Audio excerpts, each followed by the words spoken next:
आप सभी को यीशु मसीह के मीठे पवित्र नाम में जय मसीह की। आज का वचन है भजन संहिता 10 अध्याय। हे यहोवा, तू क्यों दूर खड़ा रहता है? संकट के समय में क्यों छिपा रहता है? दुष्टों के अहंकार के कारण दीन मनुष्य खदेड़े जाते हैं। वे अपनी ही निकाली हुई युक्तियों में फंस जाए। दुष्ट अपनी अभिलाषा पर घमंड करता है और लोभी परमेश्वर को त्याग देता है और उसका तिरस्कार करता है। दुष्ट अपने अभिमान के कारण कहता है कि वह लेखा नहीं लेने का। उसका पूरा विचार यही है कि कोई परमेश्वर है ही नहीं। वह अपने मार्ग पर दृढ़ता से बना रहता है। तेरे न्याय के विचार ऐसे ऊंचे पर होते हैं कि उसकी दृष्टि वहां तक नहीं पहुंचती। जितने उसके विरोधी हैं उन पर वह फुकारता है। वह अपने मन में कहता है, मैं कभी टलने का नहीं, मैं पीढ़ी से पीढ़ी तक दुख से बचा रहूंगा। उसका मुंह शाप और छल और अंधेर से भरा है। उत्पात और अनर्थ की बातें उसके मुंह में हैं।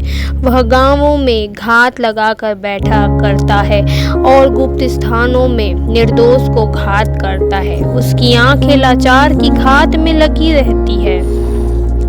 जैसा सिंह अपनी झाड़ी में, वैसा ही वह भी छिपकर घात में बैठा करता है।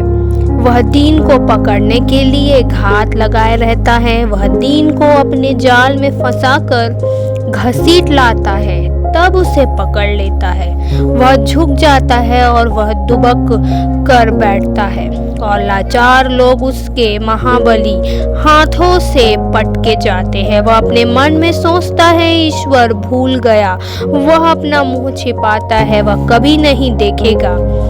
उठ हे यहोवा, हे ईश्वर, अपना हाथ बढ़ा और दीनों को ना भूल।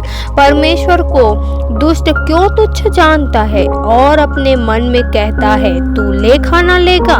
तूने देख लिया है क्योंकि तू उत्पात और उत्पीड़न पर दृष्टि रखता है, ताकि उसका पलटा अपने हाथ में रखे। लाचार अपने को तेरे हाथ में सौंपता है, अनाथों का तू ही सहायक रहा है। दुष्ट की भुजा को तोड़ डाल और दुर्जन की दुष्टता को ढूंढ ढूंढ कर निकाल, जब तक कि सब उसमें से दूर न हो जाए। यहोवा अनंत काल के लिए महाराज है। उसके देश में से जाति जाति के लोग नष्ट हो गए हैं। हे यहोवा, तूने नम्र लोगों की अभिलाषा सुनी है। तू उनका मन तैयार करेगा। तू कान लगाकर सुनेगा कि अनाथ और पिसे हुए का न्याय करे, ताकि मनुष्य जो मिट्टी से बना है फिर भय दिखाने ना पाए। प्रभु इस वचन के पढ़े सुने समझे जाने में आप सभी को आशीष दे। आमीन।